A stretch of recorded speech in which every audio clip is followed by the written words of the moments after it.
Yo, check it. Yo, this is Karl, Kani, Brooklyn, New York. I just finished doing my episode of Hollywood Unlocked. It's pretty dope. Melissa Ford, my man Jason. We talked about the beginning days of Karl, Kani. Talked about the crack era. We talked about Tupac, Biggie, Michael Jackson. Spread some knowledge on the business and how things went down. Karl, Kani, the originators. Definitely a show to watch. Everybody look out for it. Coming out soon. Peace. Okay, so listen, I received some mail. You know, I use stamps.com, and stamps.com, you know, it's my friend for many reasons because of convenience. I don't have to go nowhere. Mm-hmm. Just sit in my house on my computer, go to stamps.com, and boom, I send bad news all day long. So you would think they got stamps.com in prison because my ex is sending me notifications of him and his new girlfriend. Oh, I'm sorry. That's okay. Yeah, I know that you'll get over it in about 3.5 seconds. Well, you know, it's sort of like, you know, when you're texting a fight and you just hit them right back with something. Now with stamps.com, I could literally just shoot that letter right back. It takes 3 to 5 days to get there. Then it has to go through the handlers. Then once it gets to the cell block and sort it out amongst all the criminals, my ex finds out what the fuck I think about his new relationship. Right. Well, I like stamps.com just because I'm old school and I love snail mail. I love sending personalized messages. My mom likes getting letters from me because she's creating a scrapbook, and so it really kind of works out for me. Yeah. Okay, so tell everybody about stamps.com and how they too can get in on the convenience of mailing shit from your house. Exactly. Okay, so right now, if you guys go to stamps.com, before you do anything else, you got to click on the radio microphone at the top of the homepage and type in Unlocked. That's stamps.com, and then enter Unlocked. And you will... It includes $55 worth of free postage, a digital scale, and 4-week trial. That's awesome. Mm-hmm. But you know, don't say we don't do nothing for you guys. Listen, folks, you don't just have to mail letters. You can actually mail packages. So, like, for example, when your ex get out of prison and you need to pack up all this shit and mail it to his new girlfriend house, you can actually use stamps.com to do that too. Yeah, exactly. Or if you're starting an online boutique like every other girl is doing on Instagram, well, stamps.com is going to be your best friend for saving on postage, shipping, and handling. You know, now that I'm over at Fashion Nova on the brand team, I wonder if I convert them to stamps.com, will I then get a residual? You know what? It's worth the ask. Ooh, that's a lot of damn postage. Yeah. Okay, cool. Well, listen, right now, if you go to, what do they need to do to get this free? Just go to stamps.com and then click on the top left-hand corner, and there's a microphone there, and then you enter Unlocked, and it's going to unlock your free trial. 4 weeks free, a digital scale, and $55 worth of free postage. That's a lot. And if you're mailing stuff from a trap house, you better not use that digital scale for anything other than stamps.com. So go to stamps.com and enter Unlocked. Yes. Get your free shit today. What up, everybody? This is Jason Lee, and this is Hollywood Unlocked Uncensored. And I'm Melissa Ford, a.k.a. the Curve Queen. And I'm Tonio Skits, a.k.a. Tonio Skits. Yeah, Giovanni's out today. And we have the legendary, iconic man of fashion, Karl Kani. Hey, Karl. Karl Kani in the house. What's up, everybody? What's going on? So the last time we hung out, we were in Drury, Manchester, England. Yep. And, you know, it's crazy because when Karl Kani, for me, growing up young, you know, people think I'm Dominican, whatever. I'm a nigga. You know, I grew up wearing Karl Kani clothing. Mm-hmm. And then, not grow up like as a little kid, but as a teen. And then to become friends with the legendary, iconic fashion designers, it's a blessing. Thank you. And you always have good conversation. You always have good word. Thank you. So I'll share really quick a conversation that we had. So we're in London and we're talking about Hollywood Unlocked. And I think you gave me a compliment. You were just talking about the journey and how we've been going and, just growing. And it just, I don't know, it feels good to know that people recognize the hard work that other people are putting in because, all of us that started somewhere, whether it's you in fashion or me in media, we all start somewhere and you never know along the way if people acknowledge the work that you do. So I just want to say thank you. No, I appreciate that. It takes real one to recognize another real one. And, we all go through the struggle for success. And it's good to big up each other at the same time. Absolutely. Okay, so now, fashion, everybody's paying attention to fashion, I think, more than ever now. And I don't know why that is. But you've seen the trends of fashion change over the years. Where do you think we are in the world of fashion as it relates to the urban influence in fashion today? Yeah, I think the urban influence is getting stronger and stronger. When we first started back in the days, there was no urban influence at all. You know, we were wearing Sassoon, Jordache, Calvin Klein, Shams the Baron, Campus, Izod, things like that. And me and my friends used to go shopping, and I remember they used to look at us like we're trying to steal something in the stores. So, you know, we used to get pissed off about that. And at the same time, the fit of the clothing wasn't the way that we wanted it to be. So I learned something very young in life, that as opposed to complaining about things, go out there and make something happen. That's what influenced me to start doing our own clothing and show that you can come from the streets and make your own clothing and supply stuff for your own people, as opposed to waiting on another man to dress you. So you were 16 when you started designing clothes, or when you started the Karl, not the Karl Kani brand, but when you started just getting into design, you were 16? Yeah, actually, you know, I got into the fashion because my family's from Costa Rica and Panama. My dad's Panamanian. He used to have a certain way he wanted his clothes made, so he used to get his clothes made by a tailor. So as a young kid, I used to go with him to Delancey Street to buy his fabrics and go back to Brooklyn to his tailor, and his tailor used to make his clothing. So I kind of saw the process of how you can make clothing without technically knowing how to sew.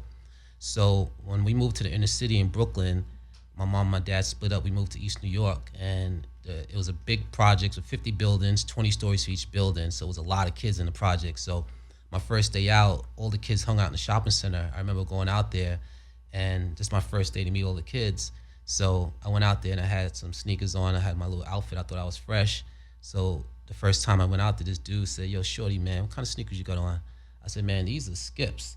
He said, "Man, them shits come from the grocery stores. Get out of here with that crap, man." So I was like, I felt so embarrassed. I went home crying to my mom. I was like, "Mom, man, these kids out here is ruthless. They're laughing at my clothes. I need some money to go buy some clothing." You know, my family's from the islands. She's like, "Boy, you better go out there and find yourself a job." Oh, yes, my father said the same Yeah, thing. you You know, got champagne taste on a beer income, sweetheart. You better go. I was 11. Yeah. So you know the feeling. He was serious. Yeah, you know the yes, feeling. I do. So what did I do at that point? I went out and I found a job. At 12 years old, I found me a newspaper route. I used to get up at 5:30 in the morning to deliver newspapers so I could get some money, because I had to hang out with these kids, but I could not go out there getting dissed. So But did you realize when you had the paper route, though, that you weren't just doing it for money, but you were also learning like hard work ethic, being consistent, like, and You just don't working think you hard? don't know that at that time. You're just like, I'm just trying to get some I had a gear. newspaper route, wrapping that shit up and putting them rubber bands on and then throwing it. Yeah. Yeah, I you're think gonna this think is that. now that I look first- back at it, it was definitely setting the tone for who I am today. Because right now I can't sleep. I still get up at 5 o'clock every morning, no matter what time I go to bed. It's setting from back then. I think this was the first recorded incident of what are those kids?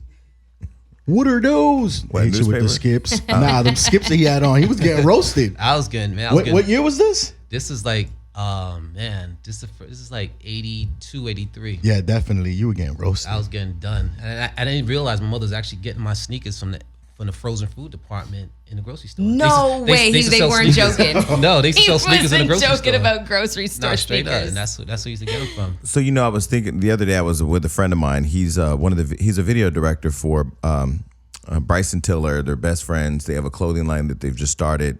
I can't remember the name of the clothing line. But anyway, he was talking to me about the journey that he's been on for the last 4 years, discovering where he wants to go, high end, you know, other stuff that he's doing now. Made to wear. Made to wear. Yeah. Thank you. You know, fashion. This is Hey, what- listen. Let me tell you what an expert does. An expert surrounds themselves with people who are experts in other shit. I'm the expert of knowing people. I ain't the expert of nothing else. But I was talking to him, and as I was listening to his own self-discovery on the journey of getting there, and him and the fear of, he's only 24. He's been doing this for 4 years, but he's like, I don't want to be 34 looking back and never have done it successfully. Right. You never studied design. You never studied. You weren't a tailor, but then you became an iconic fashion brand in that not only just became a part of the culture, but really was driving the culture. Yeah. How does that happen? Because there are people like Elijah who are sitting out there that are like, I want to get into fashion, but they see the Supremes and they see the Louis Vuittons and they feel very overwhelmed with the industry that's already saturated. Yeah. How did you, not having that background, do that? I think you just said something really key right there. Like, a lot of people coming out now, you feel overwhelmed by all these competitors out there. You know, when you're young, you're from the inner city, you have no fear. You have no fear of failure. And there wasn't any blueprint for how we make this thing happen. There wasn't someone before me who did it so we could say, I want to be like this guy. I just started making custom-made clothing for myself. And as I wore it in the projects around those same dudes, you got to take it back in the late 80s. in the 80s going into the 90s, everybody was selling drugs back then. Drug money was all over the streets. You know, you go uptown, it was almost like legal to sell drugs. People just stand up online buying crack and things like that. So getting money wasn't a problem. So as I started wearing my outfits, all these drug dealers was coming to me, yo, shorty, I want one of those outfits. Where'd you get that from? Where'd you get it from? As opposed to telling them, I was like, yo, I'll make you one. The dudes would actually give me cash, and I used to go back to my tailor and do the process and make the suits for them. One key day, though, we were sitting in the projects, and this guy walked by, Joe. He had one of my suits on. I was sitting with some girls. I was bragging. I was like, yo, I made that outfit for him. They was like, no, you didn't. They was like, yes, I did. They said, tell him, come over here. He comes over. She's like, who made that jacket for you? He's like, Karl made it. Why, what's up? She's like, can I see your jacket? She starts looking at it, and she goes, if Karl made it, how come his name ain't on it then? And that's when it hit me. Because back then, I wasn't branding. I didn't even have a name. I was just making clothes with no label in it, nothing like that. So that's, when she said that, I'm like, damn, I should start putting my name in the clothing. And that's literally how it all started. Yeah, so our researcher told us that, you know, go ahead. Go ahead, because I was about to say the same thing. I already know what you're going to say. Go ahead. Our researcher told us about that your last name is not Kani, it's Williams. But before that, it was Casanova. I mean, how could you change Karl Casanova? First I mean, of all, that name slick. is so That's fabulous. smooth. And it's your government. But like, where did Kani come from? And let's not mention that that's like Superman finding out the nigga's name is Clark. Like, you're supposed to be Superman, nigga. Karl Casanova. That's smooth. Well, here's the deal. My father, when we came to the United States, my father wanted to Americanize the family. So he changed our last name to an American last name, Williams. And he only spoke English in the household. So he wanted us to learn American culture and English. So after she made that comment to me, I went back home and I was trying to come up with my line of jeans. I was like, Karl Williams jeans. Yeah, no. Just didn't have that. It didn't give me that John and Karen, Giorgio Armani, Gianni Versace. It didn't have that ring to it. Can I was a question of self-doubt. I used to ask myself all the time, can I be successful? Can I come from the inner city? Can I be black and build a brand that's gonna be international? And I didn't have the answers to that.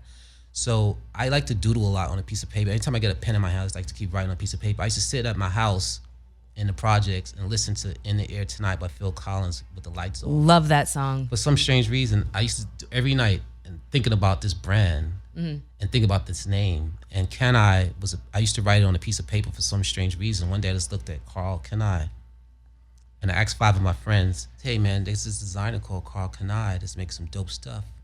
You guys heard about him? Of course they all said no because it didn't exist. But I said, what do you guys think of that name? I said, your name's kind of dope. So I asked 5 of my friends who never liked anything, and they all said they liked the name. And I was like, all right, cool, that's gonna be my name from now on. And that's when I did it. And when I became a citizen in 1998, because I failed the test twice. The naturalization test? Yeah, I failed it twice. When I passed the test, the lady, it was a little small Russian lady. She's like, oh, congratulations, you passed. She says, do you want to change your name? So I already had Karl Kani going at the time. And I was wondering, why would she ask me that? Because I knew she didn't know who I was. She says, and I says, why did you ask me that? She says, oh, no, because we ask everyone from foreign countries. Sometimes people have really long last names. They want to condense it. She said, so I said, I could change my name to whatever I want it to be. She says, whatever you want it to be, you could change your name right now. It'll tie right into your social security number. And I says, all right. Karl Kani, that's what it is. So now, tell your man, it's Karl Kani legit now, for sure. Okay, Yeah. all right, dope. So back in the day, your hustle included, you talked about the whole crack era. You were selling clothes out your car. Yep. The conversation I was having the other day again with Elijah was he's a creative, and you know us super creatives. You know, you're a comic actor, you're a fashion designer. I don't know what the fuck I am at this point, but we're creative people. Like in media, we're creating content, we're creating. Sometimes you lack execution, or we lack execution because we're so busy creating. He, I think, suffers from that. He's a creative who is now having to figure out the execution part of it. How important We're was terrible at it. How important is the hustle part of getting your brand off the line, especially in an environment like fashion that is so saturated? It's all hustle. Basically, man, we just took the street hustle of how we used to hustle on the streets and put it into the fashion world. And I tell kids from the inner city all the time, we're so blessed to come from the inner city. If what a kid goes through the inner city, kids that grow up in the suburbs will never experience that. You get war wounds, you get scratches on you, you get to feel the integrity of the streets.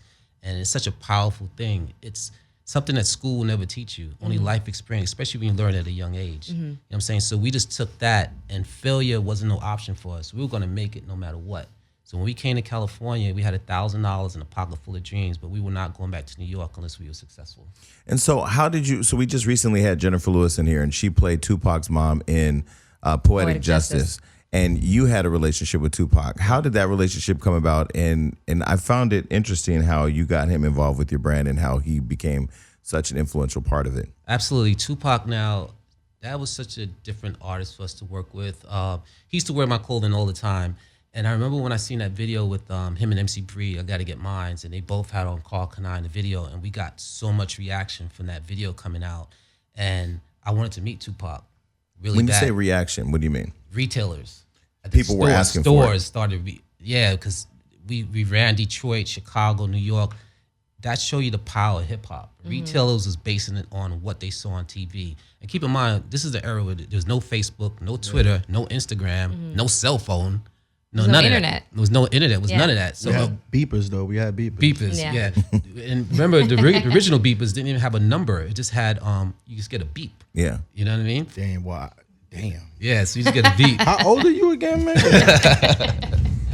So you taking you way back then. So my point was, so with Tupac, after he wore it in that video, I had to meet him. So my friend set it up, and I met him at the Hotel Nico, which is now the SLS on La Cienega.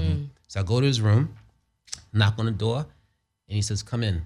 We go in, and he's sitting at a table, and he's writing a script to a movie, and he's smoking blunt after blunt, and having a very intelligent conversation with us about black culture and hip hop. But he never looked at me, and I was like, He never made eye contact? Never made eye contact, but he's talking to me like normal, and this is the first time we met. Right? So I'm like, And he knows it's you. yeah. Okay. Now we're cool. He was just into what he was multitasking. He's writing a script and talking to me, smoking weed, doing everything at one time. So I'm trying to get a read on him to like ask him the initial question I wanted to ask him. So finally room service came to the room, and I remember they knocked on the door, and the guy put a towel over his mouth because there was so much smoke in the room, and he delivered the food, and Tupac was sitting there, and I was like, "Yo, Pac," I was like, "So like, how much would you charge me to do an ad?" And the room just got quiet. He didn't say nothing. I was like, damn, I fucked up. Because there was no influencer marketing back then. There was no such thing as an influencer marketing none of that. campaign. It was none of that. All we had was, back then we had Source magazine, Just the culture. Ride On, and Word Up. Yeah. And the room stayed quiet. Finally, he's like, "Yo, man, you black. I don't charge my people for nothing." And the man kept his word. 2 weeks later, he was in New York, and he did the photo shoot. Actually, he said, "No, I want one thing." I was like, "Oh, boy, here we go. How much millions do you want, Tupac?" He's like, "Yo, I want you to put Thug Life in some of the ads with me." I'm like, "That's it?" He's like, "That's it." And that's after that kind of like broke the ice in the conversation. Then he's like, "Yo, I got this idea. I want to be on a toilet taking a shit with your drawers on." then he's like, "Yo, I got this. I want to be on top of a basketball rim with your clothes on, sitting on rim." So that was all. Tupac was actually directing the whole shoot. Creative director. The whole shoot. It was all his concept, everything we wanted to do. And check this out. Even when we did all of that, he didn't even want the clothes for free. Wow. He wanted to pay for the clothes. Really? Wow. That's how real he was. So things have changed because it's very different now. And yeah. So Puffy yesterday, love Puffy. Let me just get that out first before y'all start tagging him and saying I'm talking shit about him. Puffy posted something yesterday, and we had this conversation about Black excellence when we were in London, and he had posted all of the current heads of labels and whatever, and he said we need to push these people to the top. And I said, I'm not pushing a motherfucker to the top just because they're black. There has to be reciprocity. We have to lift each other up. And now I feel like it's less about what you just described with you and Tupac and more about I got to get there. I just got to get there. No, we can all get there. We drive the culture. We're the culture. And so I had that reaction. But like, where do you think the changes happen from that experience with you and Tupac and how that impacted your brand and the culture versus what we experience now?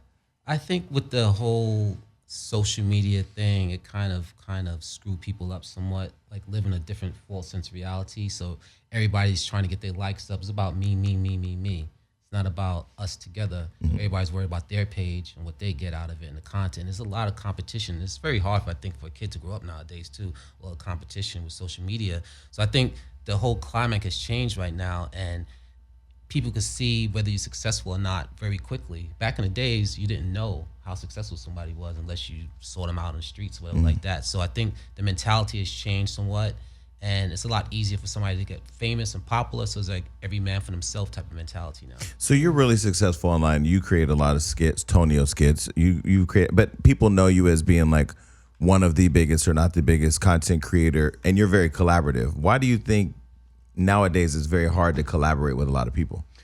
What happened is what happened. What I've experienced is a lot of people that have a large following. They grow so fast. The fame comes to them, or the sense of whatever fame is, because it's now so subjective. I what say fame that all is, the time. and they think they made it somewhere, and they lose that humbleness. So now I made it. You know, I don't got to film with this person. I got to film with that person. And when I moved to LA, my only thing that I stuck to was I would always collaborate with whoever that was creative. I didn't care how many followers you have. I didn't care where you came from. If you're creative, let's do something. Mm-hmm. By doing that, I was able to mix in with a large crowd of people I've never even met that accepted me. But along the way, I met a lot of those people where they felt they were too good. Mm-hmm. You know, and by too good, meaning, you know, they have a larger follower base. Social media, the way I look at it now, it's the new Hollywood, if you may, because back then it was all about, you know, your status, who are you, who do you associate with, you know, how much money you have, or whatever it is. But now it's just how many followers you have, who do you film with? Well, I could tell you, listen, the video with Biggie, One More Chance, I can remember that motherfucker like it was yesterday. Mm-hmm. I don't remember a lot of the vines, honestly. Mm-hmm. You know, I don't remember that shit. And I think for me, you know, having, you know, been friends with Queen Latifah for 25 years and seeing the evolution of a rapper, actress, fucking, you know, Oscar-nominated actress, you know, producer. I've seen the evolution of that career, you know, and I think where you're diverse is you definitely do a lot more outside of just content creating on Instagram and the fact that you are collaborative. But I'm wondering, like, where do we lose the sense of fostering collaboration and like making it together and growing together? Is it just the social media craze, you think? I think so. I think it's like every man for themselves. I think that, you know, as people build up their followers, it's like, I'm not going to do that for you because I'm not going to help you get my followers on your page, things of that nature. So it's like every man for themselves. But I do feel eventually it's going to get back to the realness again, because this is not going to last forever. Yeah, I just want to add on to that idea. It's a different world right now. Mm-hmm. Information, the information we get now in an hour is so much faster. There's so much data going on. We're growing at a faster space. We're moving so fast. I can draw this comparison to, remember the housing market when everybody was able to get a house and everything was moving so fast and that bubble burst. I feel like in social media, everything's moving so fast that something's going to happen. Mm-hmm. It's just too many people doing the exact same thing. Like something's going to happen. Mm-hmm. Even in the music industry, name one rapper that's new out right now. That's not Cardi B, but a rapper that doesn't have a face tat. It's crazy right now. It's just, it's true. I wish that face tat. Well, let me tell you. Stop. But you know, I guess where I can tell you one example in tying to fashion where there was a backlash was when Gucci tried to take Dapper Dan's swag, and you know, there's culture vultures everywhere in the industry. I ran into Iggy Azalea at Coachella, and I said, she said, hey, I said, when you coming on my show? She said, well, what you gonna ask me? I said, oh, I'm not gonna ask you nothing, because you know she gets accused of being a culture vulture, which I love Iggy Azalea, by the way. What did you think of that when you saw that happen with Gucci? And now they're collaborating, like, apparently. But what did you think about that? I think, you know, just designers like Gucci's and Louis Vuitton, and they're I'm not gonna say opportunists, but I would say that they do things in the moment, meaning that streetwear culture is big right now, so they need to find a way to be part of that. But my thing is, what happens when it ain't the hot thing anymore? They're gonna go back to using all the white models and using all the white runway shows and things like that and forget about us again. Mm-hmm. So, you know, we got to be very mindful of that. Although we're excited that, you know, Virgil is there, I like the idea of us building our own brands for our own selves. You know what I mean? Because Off-White was really successful. Yeah. And so now Virgil Abloh is now the men's designer for Louis. What do you think? Do you think that collaboration is really that's more than just tapping into the culture? Absolutely. Yeah. Come on, I mean, it's right there written in your face. They had the success with Supreme. Yeah, it's just right there written in your face. I mean, this streetwear culture. And the thing about it now, when we first started urban fashion was all black. You know what I mean? Like our clothes weren't appealing to other markets. Now I feel other cultures are even bigger. They want it even more. They even want it more Yeah. than us. Like right now, our biggest markets is Germany, Switzerland, and Amsterdam. Who would think? You know, we have 10 stores in Japan right now. So we have a bunch of foreigners wearing our clothing and building up our culture. So things have definitely changed a lot. But I think it's more important that we start to have our own ownership for our own culture, because otherwise then we just big them up and they can just leave us alone in the past. How are you able to avoid, that kind of counterfeiting thing that big labels try to do, and try and absorb smaller brands by, basically aping their whole look and design, and then taking it for themselves? How were you able to avoid that from happening? It was very difficult for us back in the days. We had our Kani signature, and they were just bootlegging that thing left and right all over the place. And it got to the point where retailers couldn't even sell my stuff anymore because they couldn't define what was real and what was fake because the signature looked the same. That's when I came up with the metal plate. I always think in this business, there's always an answer once you dig deep. You know what I'm saying? Like you can't let, my mother always say, one monkey don't stop the show. You always got to think about the next level. So we always try to keep it moving and be fast paced and never settling for less. So I think just being more forthright thinking and thinking more future will help separate you from a lot of other designers that's out there. So the metal plate came about to prevent people from stealing the counterfeiting. Because the embroidery was a lot easier for them just to embroider and make a fake Karl Kani shirt, but for them to go through the process of ordering a leather patch and a metal plate, it got a little bit more difficult for them to do. So I was hoping by me doing that, they'll move on to another brand, leave me alone. So it worked for a while. Did you actually trademark that kind of that logo and label design? Yes, absolutely. Yeah. Okay, so that they couldn't replicate that. They couldn't replicate it. But if you see now, there's still designers today who's trying to imitate our look. They're using their logo on it, but people still know what's real or not. Did that change the price of the clothing? It did. It did raise the price of the clothing somewhat. Yeah, it did raise the clothing, but we had to do what we had to do because otherwise, then your brand could be one of those brands where you were here today and gone tomorrow. You got to keep setting the tone for what the culture is. And with hip hop, as you remember in the 90s, hip hop was about how much money you got and flossing and things like that. So your clothing kind of had to speak to that customer also. Oh, so I was going to say, so in 1996, you became one of the richest, one of the 100 most richest, I want to say, is not African Americans, right? African Americans, 1996. Yeah. So how did you spend your money? Did you invest? Did you go on strip clubs like Floyd Mayweather? Like, what did you do with all that money? Like, you're sitting here with all this money. What do you do with it? Man, I don't do strip clubs. We travel a lot. We had apartments in Japan and in Germany. We spent a lot of time over there. We felt like we had to build an international market for this brand to really be successful. We knew that the United States market is kind of fickle, especially when all these other urban brands start jumping on the scene.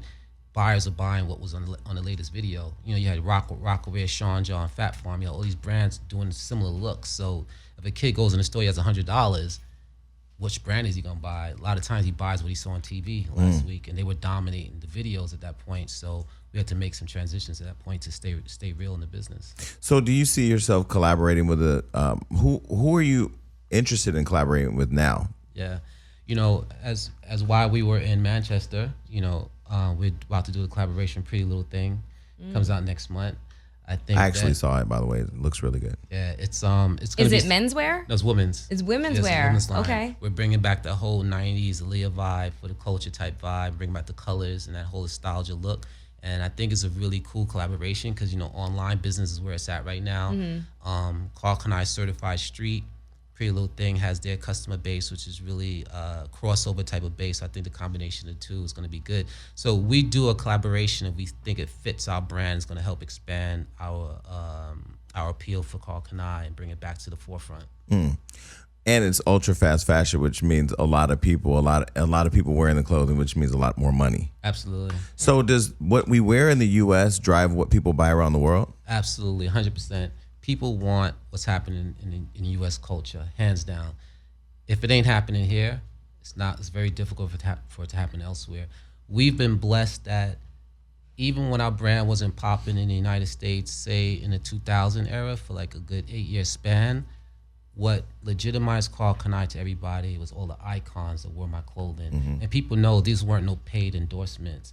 I mean, we could go down the list. We go from Dr. Dre, Snoop, Nas, Biggie, Michael Jackson, Aaliyah, Tupac. But you got pictures Biggie. of Michael Jackson and Karl Kani? Yeah. Oh, I would wear that shit on my back everywhere I go. Yeah. We've been blessed to have all these famous, iconic, Old Dirty Bastard. I mean, I could line. We got Aaliyah, Tupac, Biggie, Old Dirty Bastard. All icons are not here anymore, and they all wore Karl Kani, and they wore it because it was part of the culture, and they wore it because it was real, and they wanted to be part of it.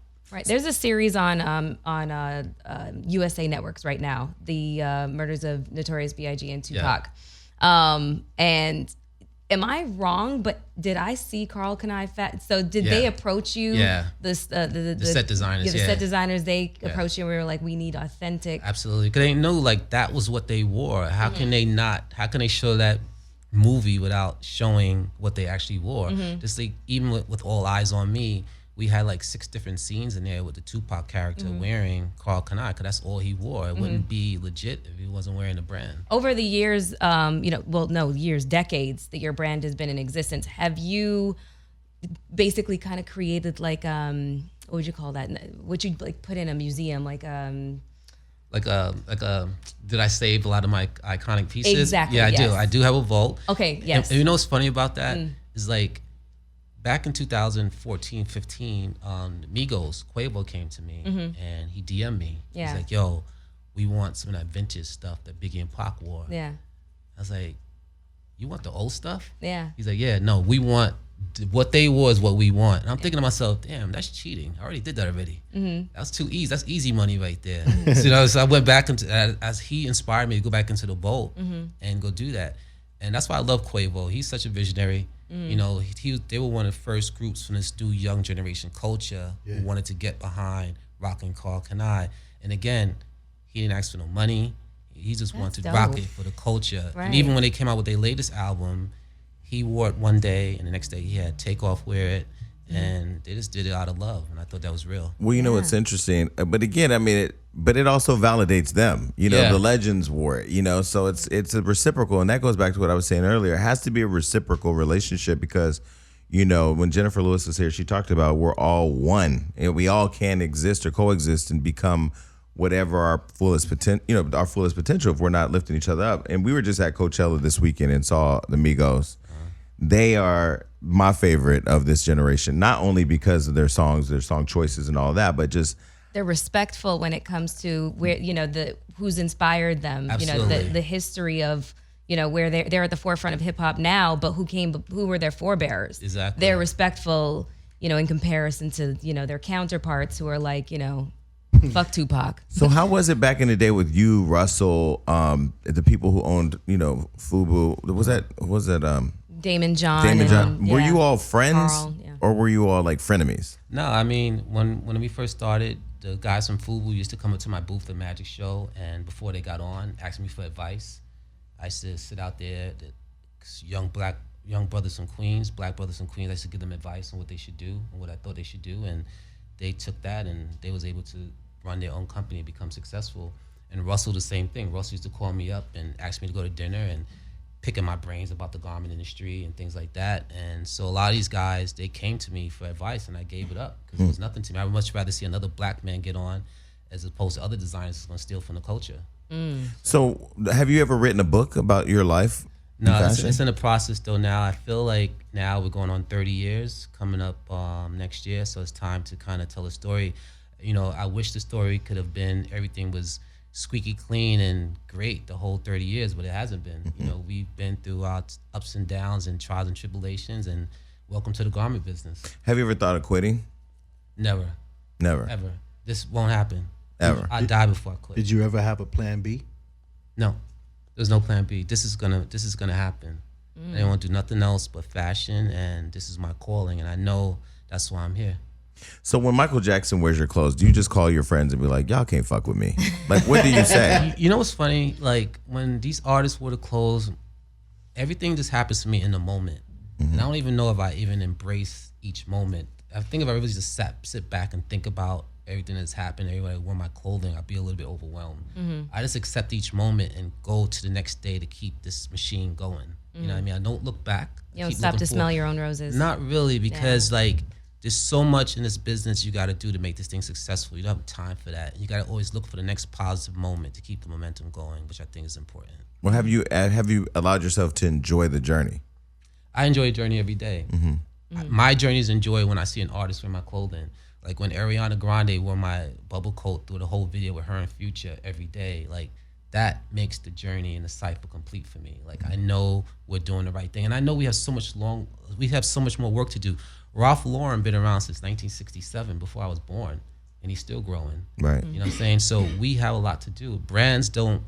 You just don't accomplish all your goals and brands in 1 to 5 years. You gotta go this thing for decades. So we're going on 3 decades. I think we need about 6 more decades to go. Who put Ariana Grande onto Karl Kani? Like, how did that happen? A stylist. Okay. Her stylist, his name is Tim. I felt like, Ariana Grande probably wanted street appeal. And he did a pull, and he saw one of these bubble coats that we did back in 1995. He's like, I want this. I'm like, that jacket is big. Yeah. It's a big one. He said, no, that's how she wore it. If you see how she's wearing it, she's wearing it like an overcoat in the whole video. She made that look happen. You know what I mean? She made it cool. Isn't she wearing that in the mobile phone commercial? Was it a Verizon commercial or it's something like that where she's standing on the side of the road? I'm positive that it's your coat she's wearing in that. Quite possible. Yeah. She loves the jacket, and that was really made, and she opened us up to a whole different market as well. So that's what I was going to ask you now. Was the jacket for sale when she wore that? It was for sale soon after that. After she wore it, we had to hurry up and get the jacket. Because that's what I was going to say. Did you see a demand for it? Yeah, the jackets are very expensive, though. The jackets are $350 a pop. It's sort of expensive. Anyway, but we saw a lot of reaction for it. We sold them on a website. Then we started sending pre-orders where people had to pre-order and prepay for the jacket, so we knew how many to go make. So she helped open it up to a lot of people who some people knew about the brand, but she made it more awareness again real quick. Okay, so what's next for you? Like, you've had all this success over all the decades. You're in all these countries. You've had the icons wearing. Like, what's next? What's next is that there's a lot of people in this world who don't know my name yet, and I heard from a close friend of mine who's very, very smart that there's life on Mars. So, which means that we need to set up distribution on Mars. So that's our next plan. We're working on that right now. Okay. I have a question though. Costa Rica. Who in your family is Latino? My whole family's Latino. Everybody. Oh, okay. Everybody in my family. We need to point that out. Latino. Yeah, everybody in my family speaks fluent Spanish except for me and my sister. Thanks to my dad, he decided not. Cause I was speaking Spanish before we came to the States. I was 3 years old. My dad decided no more Spanish for you guys. And so yeah, everybody in my family is Spanish. We just had Amara La Negra on here last week, and she was telling. I mean, we all came from probably the same place, but we, I guess, got dropped off different places. I'm from Stockton, so I don't know. No, but I appreciate you coming on the show, and I want, of course, everybody who. And you say people don't know your name. People know Karl Kani. Yeah. I knew how to spell your shit before I knew how to spell my own name. But no, I appreciate you, being humble and always being accessible to me and just showing us the love. And it's a pleasure, having you on here. And we want to continue to work together somehow. And I'm definitely looking forward to that Pretty Little Things collaboration.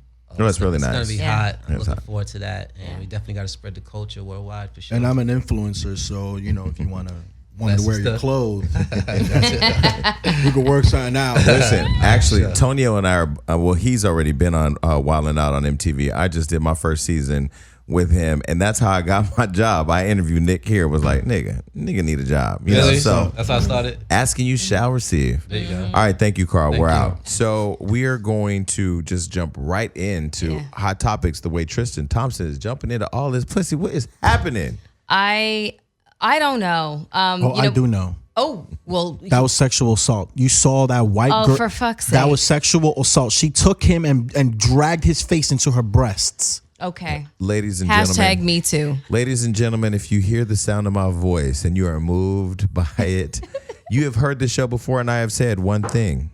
Niggas ain't shit. And there's no way of taking I'm not taking a shot against any of my brothers. No, not hating on you. But men love new pussy. That is a fact. Right. So I'm not surprised by Tristan Thompson. I'm surprised they named the baby True. Yeah. Because the only thing true is that nigga about to get destroyed. You fucked with the Kardashian clan. Bruce turned into Brunhilde. Yeah. Lamar almost died with the hose at the branch. I saw Chris Humphries at Coachella. He looked lonely. Niggas don't survive the Kardashians. So Anyway, do you want to sum up what's going on with Tristan Thompson and Chloe since we just jumped right in it? Okay, well, everybody was wondering whether or not Chloe was going to end the relationship because, most people would assume just how much cheating it seemed like he was doing, that she would end things. And she seemed to defiantly stand by her man. She was like, no, this relationship's not over. And she kind of alluded to the fact she felt like he might have been set up.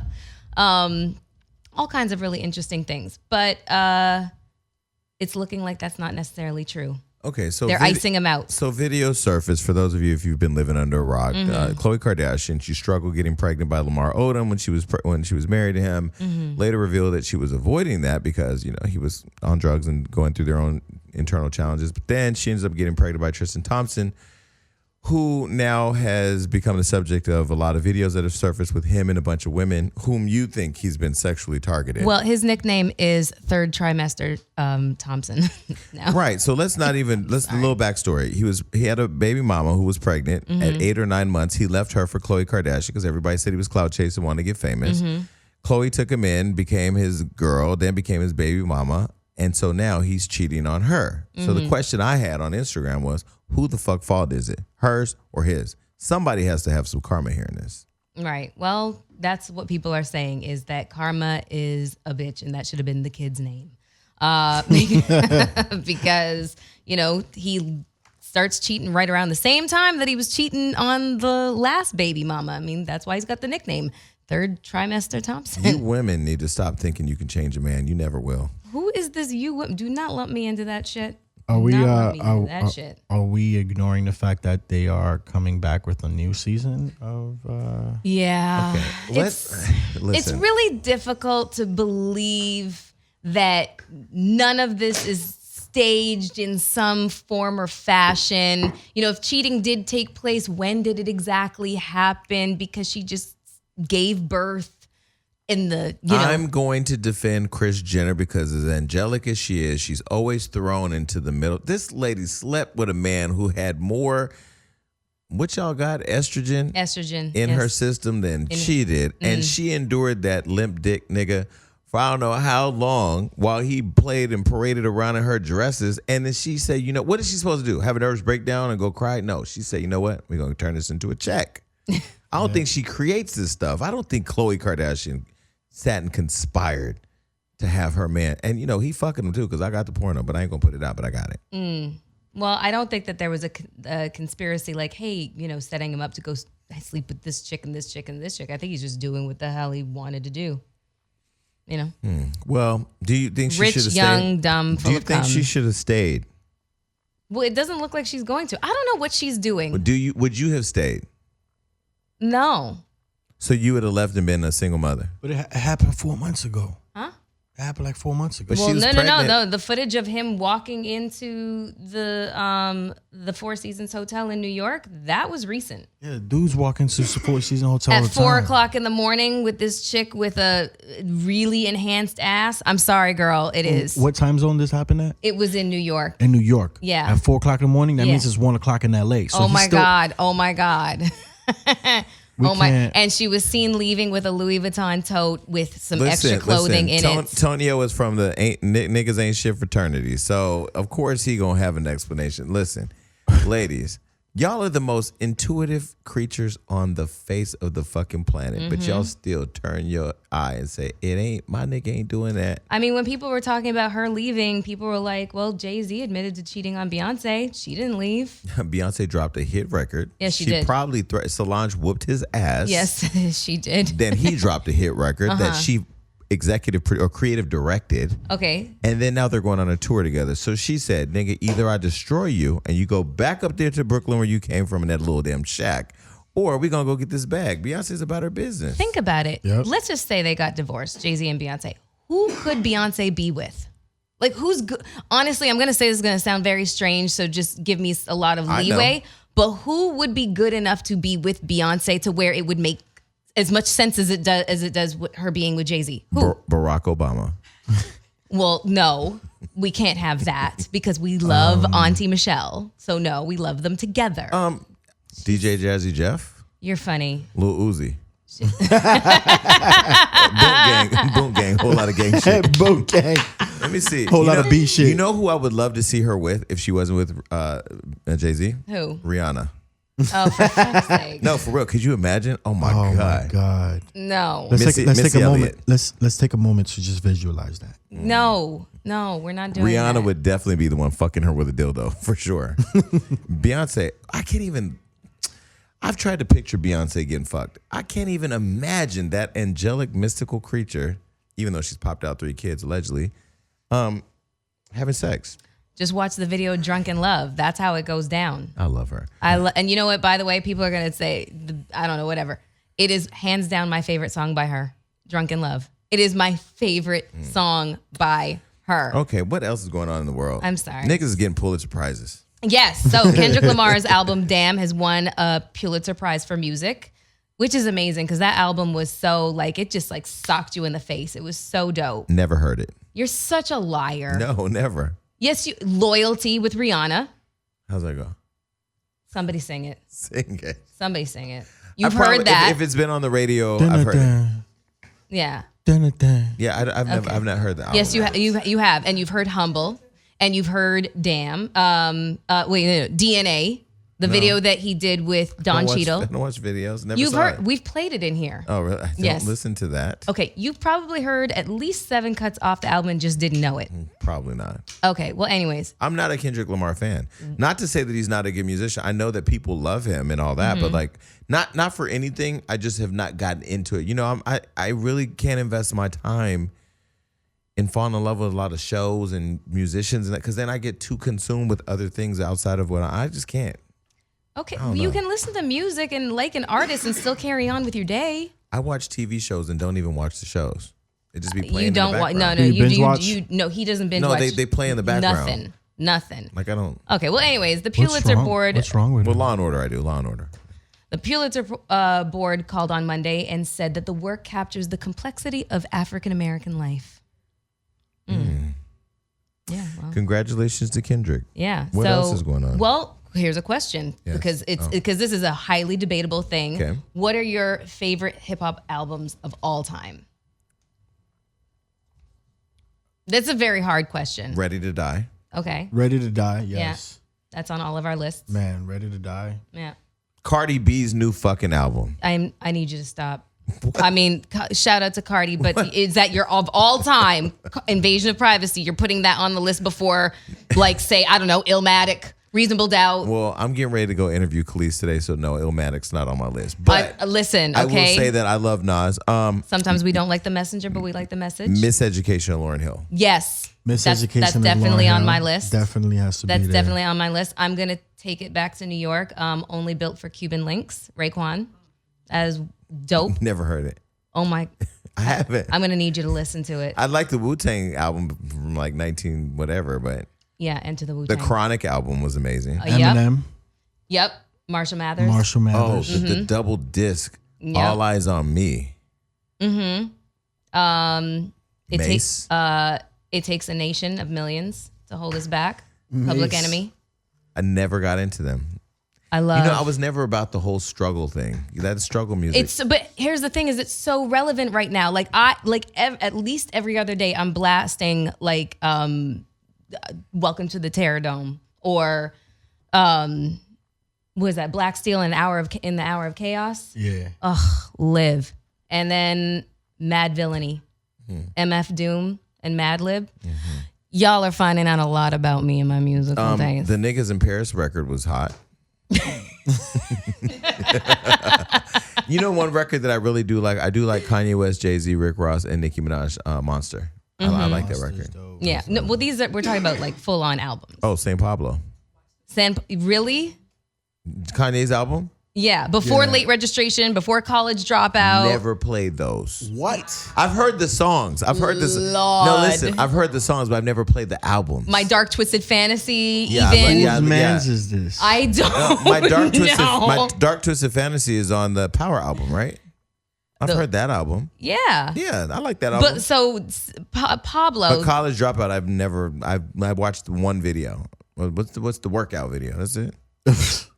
I don't know that album. Are you more of a I'm an R&B. Isn't Jesus Walks on that album? Music? I'm an R&B Jesus guy. Walks is on that album. That I like Jesus Walks. I saw him and Yolanda perform that on the award show. okay, so But I don't bump that shit. I just don't listen to. Like, if you go through my life, like, as one of the greatest songs he's ever made. Back in the day, I used to listen to Mobb Deep and Lil Kim and all in Placebo and all, like, really E40. I used to listen. That shit made me so evil. I had to start listening to R&B music and gospel and things that make me happy. I can't listen to that. I don't relate to that shit. Lil Uzis, Lil Yachty's. We cannot complain. Tech We Nine, cannot compare the 6ix9ine. Uzis and the Yachty's right now to fucking talking about. Yeah, but some people right now would tell you that Tekashi's the greatest hip hop rapper to ever live. And on that note, we are going to move right along and start talking about orgies. Okay. I know that you're very excited about this, Jason. No, so, I don't. No, I don't do orgies no more. No, okay. No, you want to be a moderator. Okay. So for everybody who's wondering what the hell we're talking about, there is an orgy world record attempt set to go down in Las Vegas. And it's happening on June 2nd. So I don't know, just start jerking off and getting yourself ready. Well, I did tell my staff to research Hire a fluffer. how I can become a monitor. They are hiring monitors, people. Okay, so hundreds of people are gathering in Las Vegas on June 2nd to compete for Guinness World Record of the biggest orgy There's 1,000 in people history. confirmed. Yes, so Sin City 8 event will include one weekend of different themes, contests, and parties that are all centered around one activity, sex. And so they're hiring people like me who are morally responsible to walk Morally in. irresponsible. Morally responsible. I just slipped up. And to make sure that, all the fucking is happening according to the guidelines. Everybody can't just go and start slinging dick and pussy everywhere. Like, that shit is not appropriate. Okay, now hold on 1 second here. So Japan currently holds the record after 500 people engaged in sexual intercourse together on May 4th, 2006. I would really like to get a hold of that video footage because the Japanese are freaks. This is what I'd like to know. Do they do all this fucking with the lights on? That you've got how are we gonna see? No, I'm gonna be a monitor, bitch. I'm gonna be there. I'm sure that yes. Okay, so Hey, listen, I'm gonna tell you right now. Okay, if I do go, let me tell you how it would change my life. First of all, I don't like just watching people fucking in person because it's really uncomfortable. Because the moment somebody looks up at you and sees you in your eyes, and they see you watching them get pile drived or to get a fist up their ass, they have some level of discomfort. That shit is uncomfortable. I don't want to watch that. You know what's interesting? I used to go to hedonism a lot. What is that? Hedonism, it's this resort in Jamaica where they got found out she was in Jamaica. They got a nude side and a prude side. So on the nude side, you got to be nude, and the prude side, you can be. It's clothing optional. Whatever. Were you ever nude? What side did you go on? I went on both sides. Well, here's the reason. Is I used to shoot all my calendars and magazines there because nobody was gonna have a complaint about whatever state of dress I was in. True. So and it was Jamaican, it was dope, and they were really accommodating. That's different than somebody penetrating your asshole with a goddamn pipe. I was gonna say I saw a lot of sexual stuff there, sexual intercourse. People were fucking. I saw people fucking in Jamaica on the beach. Well, on the resort grounds. How'd that work? Wagwan. Yeah. Take these deep.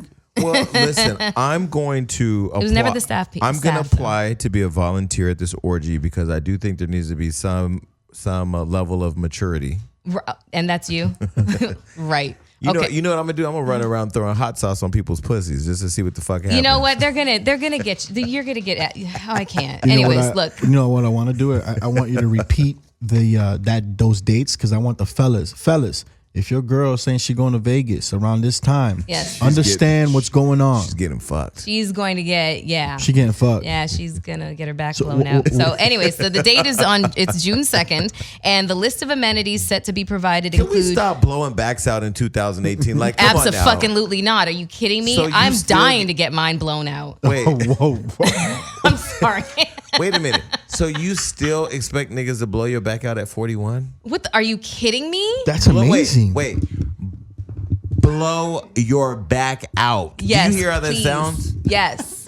Hurt me. So he has to beat you like a CFDS worker taking a child Hold out on to my shoulders. She want to hold on. Yo. See, on She want to get kneed in the rib. On one of our previous shows, we talked about the roast beef sandwich when your pussy hanging out looking like it needs to be sutured. My shit still looks like a flower in bloom. All right, motherfucker? It's pink and cute. We put flowers on my mom's grave. And it smells really good. She wants to get a backflip done on her sternum. So you want to get your back blown out? Listen.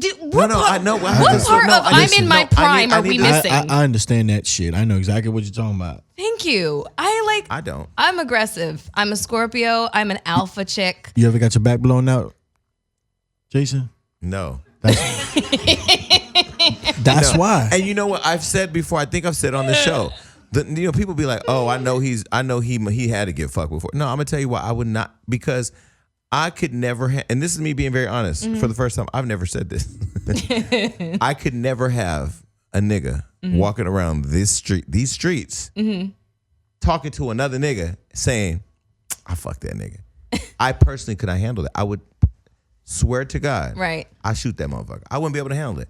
My ego would not be able to handle a nigga out talking about me like that. So if your girl is in Vegas on June the 2nd, chances are she's participating in this orgy. The amenities they're providing are 22 queen-size beds. Why not king? She but getting whatever. her roast beef sandwich dug out. Yoga mats, over 2,000 condoms, lube, baby wipes, tissues, towels, bottled water, breath fresheners, please and thank you, and more. And you want to be an orgy monitor. I do. I just feel like there should be somebody there that's responsible, that's of age. Okay, so the orgy monitors and orgy concierge will be on deck to make sure that all participants are comfortable and consensual, and there's going to be masks available. If you need stimulation in any way, I'm there to help. Will there be fluffers there? That's what I would be doing. I recently just found out about a fluffer.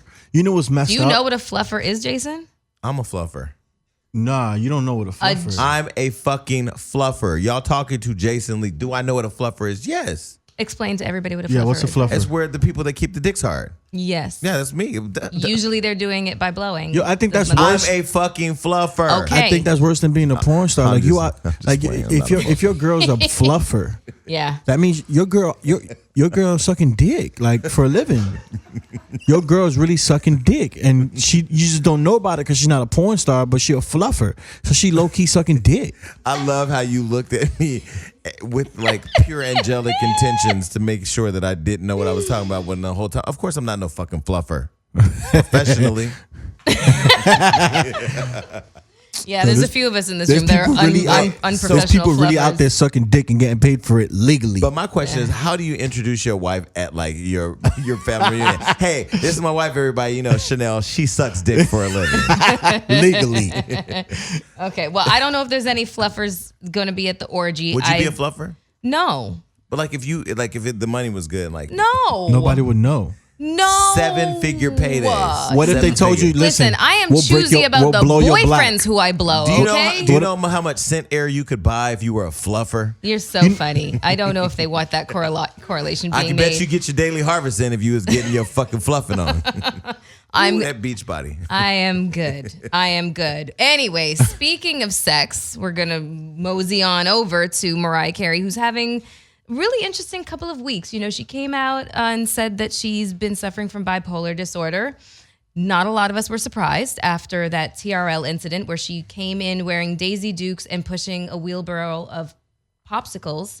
And everybody was like, waka flocka, what's going on over here? But whatever. So her former manager is claiming sexual harassment because Mariah Carey was always naked. You should ask Nick about that. So Mariah Carey's former manager claims she was repeatedly sexually harassed by the singer because Mariah was constantly naked in front of her. Her name is Stella Stoppler, and she's preparing to hit Mariah with a massive lawsuit, which she's gonna win because America's the most litigious country in the fucking States. I could sue somebody for having bad breath and assaulting my fucking nostrils. Well, first of all, if you do, it should be E.J. Johnson. But let me tell you something really quick. Jesus Christ. Let me tell you something. Everybody know that nigga breath smells so good. But let me tell you something. Stella, what's her last name? Stella Stoppler. Bitch need her ass beat. And I'm gonna tell you why. All these fucking managers who really want to be famous. This is why I'm not letting no nigga rep me or no bitch rep me who wants to be famous. There's only going to be one star, bitch. It ain't going to be you. This is the problem. This person, Mariah Carey, she's an icon.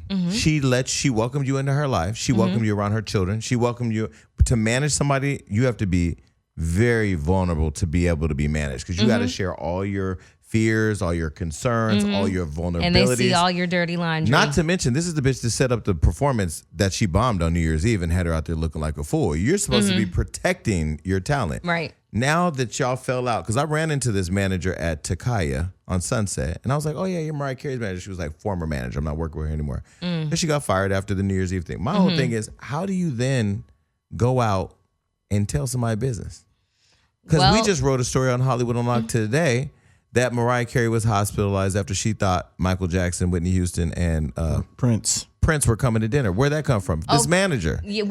Stella alleges that Mariah has a substance abuse problem, which has been, widely discussed, and also fails to take her meds for bipolar disorder. So I think that's fucked up. Yeah, she's kind of. It seems like she's kind of kicking her when she's down. It also seems like Mariah's people are trying to get out in front of this. I'm gonna tell you, talking about her bipolar diagnosis. Let me tell you what you should do, Mariah. Give me a call. I will ruin Stella's day. Every day she wake up, it'd be some new shit. Because I don't like nothing like that. I feel like, we all have heard that, Mariah likes to sip. I've been around Mariah where she sipped a little bit, but she's still, who don't sip a little? You ain't been around me when I've been in a rage drinking? I have definitely tearing been around some shit you. up. Yes. Yeah, that's fucked up, man. Right. Okay. Well, do you know how many jokes me and Antonio did about Mariah Carey during Wildin' Out this last season? None. Zero. None. You know why? Why? Because it's not fun to make fun of somebody who has mental. They've already done it. Everybody's done it. This is old. Like I just feel like we're just more creative than that. Fuck.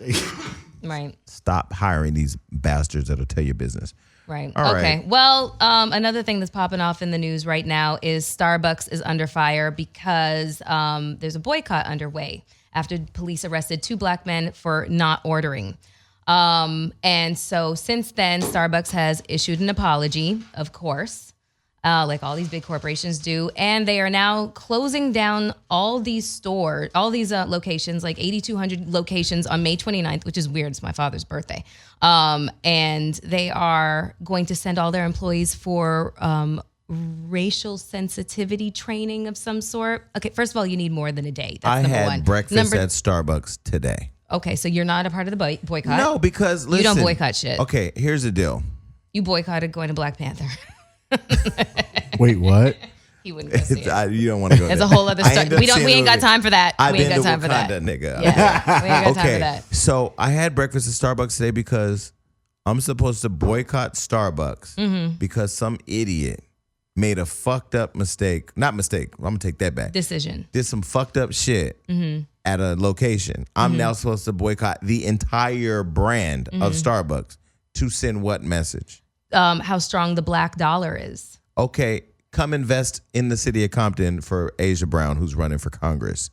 Show your black dollar. Again, that whole black dollar thing. Diddy posted some shit on his Instagram the other day, and I text Lorianne Gibson, my thoughts on it. Not an attack towards Diddy, but I said earlier on the other show, black excellence has to be more than a hashtag. We can't get mad, pick and choose when we get mad.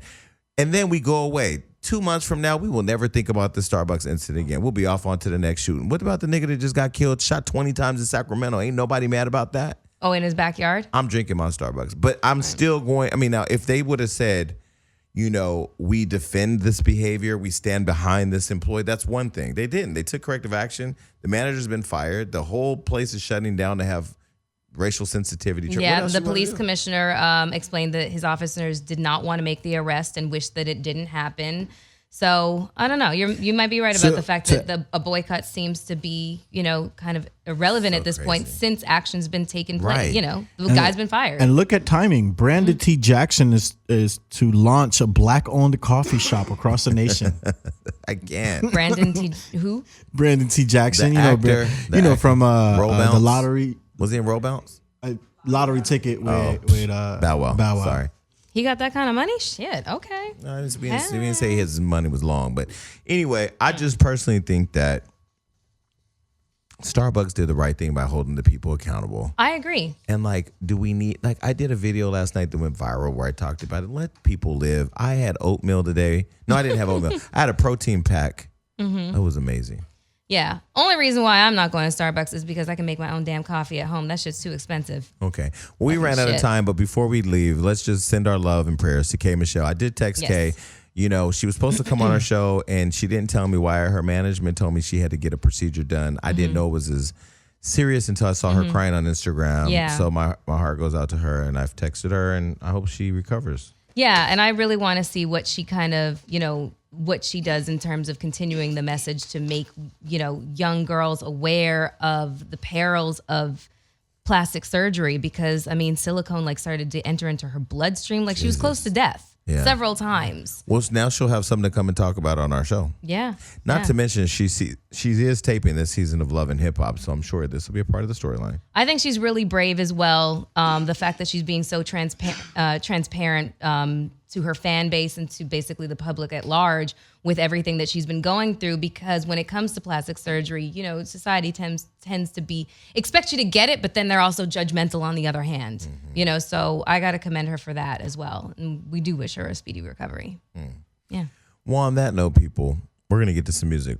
So my body's so exhausted, just got back from Coachella. I feel like I've had a full workout because you're just walking around that festival chasing Beyonce all day. So yeah, I have not, when I came right back, I thought I would take a day off. I said, I'm going to take Monday off and relax. By the way, I forgot I had my shades on, but I look so cute today. I thought I'd just leave them on. But yeah, I got back. I went to the gym. And then after the gym, I went to my trainer and my body's sore. But I wish I could have just did something in my house. Sometimes I'm not able to go outside, and train for whatever reason, because, I've got work piled up on my desk. And if I go outside, I'm going to get distracted, Oh, look at the birds. Oh, look at the, So I like Beachbody.com, Beachbody On Demand, because it's a streaming service. It's got a plethora of different exercises. So I never get bored because, when it comes to me and my physical activity, I like to do yoga one day. I like to do strength training another day. I like to do, hardcore cardio another day. It just offers everything that I could possibly think of, so I don't get bored and my body doesn't get used to stuff. So I really like it for that. Right now I'm kind of obsessed with the 3-week yoga retreat. I'm in a very Hakuna Matata kind of. You sound mindset. Really relaxed. That yoga retreat must have calmed your ass down. It is. It's dope. And the thing is their workouts are super quick. If you only have 10 minutes to devote to working out, then you can do some kind of HIIT action, which means high intensity interval training, and your body will keep on, your metabolism will be working all day. Well, one of their trainers, Shanti, who I know personally and who I've done some of his workouts online, they'll get your body right. Insanity. You will be pouring sweat in your home. Yeah, Shanti created Insanity, and it is insane how much weight people have lost. They've become different people after, doing the Insanity program. It's really intense, and you kind of got to work up to it because, I mean, that wins me. Well, listen, the decor in my living room is actually pretty cute, but I think I'm going to move the table out the way, and I'm going to try this cardio. You might have to. I'm going to try this cardio one and see how it goes. So, yeah, you need some space. Okay, so how can people get signed up or get this program? Okay, well, right now we're offering a special free trial membership, so you don't have to commit. When you text Unlocked to 303030, you'll get free access to the full entire platform for free. All the workouts, the nutritional information, and support totally free. Again, just text Unlocked to 303030. And what I love most about that is, when people commit to wanting to, have a change in their life, the nutrition part is the most difficult part for people to wrap their minds around. Especially when you live by Katsuya. That part too. I mean, those baked crab hand rolls. I don't know how you don't run across the street every single day. Spicy tuna, crispy tuna. I know, yum. Anyway, we digress. Yeah, exactly. But the nutritional information that they offer is it's so amazing because it just kind of gets all the confusion out of the way. You simplify your diet. You start with the exercise programs, and a month later, look at you, all transformed and stuff. Okay, so here's a challenge I'm going to give to all you fat fucks sitting on the couch listening to me right now. Let's do this cardio program together. We're going to be cardioing our ass off. Yeah. So go to, where do they got to go again? All they got to do is go to, where are we going? Beachbody On Demand. And then enter? Yeah. Wait, hold on. Wait, listen. Right now, okay, so again, I'm going to challenge all you fat fucks. I'm going to tell you how we can get this done together, okay? Right now, you can get a special free trial membership. Like she said, if you text Unlocked to 303030, that's not waist size, breast size, and ass size. That's just a number you got to text. You wouldn't want that to be your bust middle and hips because First of all, you would just be look- a sausage. Just a big old round fat. You little would piece just of be sausage. like a sausage. So no. To access the free membership, free trial membership, you have to text unlocked to 303030. There you go. All right, 30. Let's get dirty. We're about to wrap up, but Tonio Skits, this is my new Wild and Out homie who actually gave me some encouragement while I was there, came on the show. So now I get to go into your world. Yes, Make me a star. you are a star. Oh, thank There ain't much I got to do. But I do want to point out if the fans want to see me back on the show, and Gio wants to take another vacation, I'll be ready. Gio's working on a show. What's the name of the movie again? So thank you for coming on the show, and we're out. Peace. Bye, everybody.